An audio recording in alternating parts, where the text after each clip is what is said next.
నేను ఖచ్చితంగా చెప్తాను, యుఎస్ లో చేసినంత సార్లు ఇండియాలో చేసి ఉండను ఈ బిర్యానీస్. ఎందుకంటే ఇక్కడ బయట డాలర్స్ తగ్గట్టు టేస్ట్ ఉండదు. సరే టేస్ట్ బాగాలేకపోయిన తిందాం అనుకుంటే క్వాంటిటీ ఉంది. సో అలా మొదలైంది అనమాట రూమ్ లో ఎప్పుడంటే అప్పుడు బిర్యానీ చేయటం. నాకు మటన్ అయితే చాలా ఇష్టం, కానీ ఇక్కడ అంత త్వరగా దొరకదు. సరేలే ఇంకా ల్యామ్ అయినా తిందామని తెచ్చుకున్నాను. ఇంకా కర్రీ చేద్దామా బిర్యానీ చేద్దామని ఒక గంట ఆలోచించాక బిర్యానీ చేద్దామని డిసైడ్ అయ్యాను. ఎందుకంటే కర్రీ రైస్ కన్నా నాకు బిర్యానీ ఈజీ అనమాట. ఇంకా బిర్యానీ విషయానికి వస్తే మ్యారినేషన్ కి మాత్రం మీ దగ్గర ఎయ్యుండే అయ్యి మొత్తం వేసినకుండా ఏం పర్లేదు, టేస్ట్ ఎలా అయినా బాగుంటది. ఫ్రైడ్ ఆనియన్స్ ముఖ్యం మిగిలి నేనైతే చాలా లెమన్ వాడతాను అనమాట, నాకు ఆ టేస్ట్ చాలా ఇష్టం.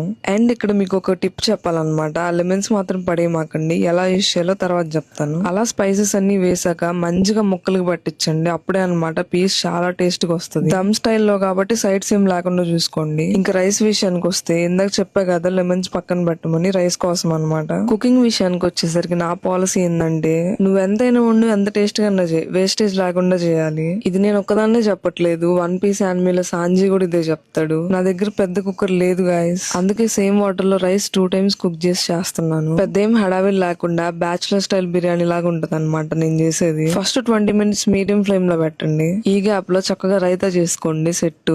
ఈసారికి జస్ట్ ఆనియన్స్ అండ్ సాల్ట్ అనమాట. Next 40 minutes very low flame లో పెట్టి కుక్ చేశాను. ల్యామ్ కదా కొంచెం గట్టిగా ఉంటది. ఓ మై గాడ్, పీస్ చూడండి గాయస్ ఎంత బాగుందో, సాఫ్ట్ గా. అసలు ఫస్ట్ అటెంప్ట్ లోనే హిట్ అయితే ఆ ఫీలింగ్ తోపు ఉండిద్ది అనమాట. సో మీరు కూడా ట్రై చేయండి ఒకసారి. మనం వంట చేసినప్పుడు వెంటనే తినకపోతే ఎలాగా, అందుట్లో ఫస్ట్ అటెంప్ట్. ఇంకా మిడ్ నైట్ 12 అయినా సరే పట్టించుకోకుండా ప్లేట్ లోకి ఒక ముక్క 2 గంటలు రైస్ వేసుకొని లాగిచ్చేస్తున్నాను అనమాట. అలా ప్రశాంతంగా ఎంజాయ్ చేస్తూ తిని త్వరగా పడుకోవాలి. ఇలా మీరు ఎప్పుడైనా ట్రై చేసిన హిట్ అయితే కమెంట్స్ లో చెప్పండి, మర్చిపోమాకండి. ఓకే మరి ఉంటా, బాయ్.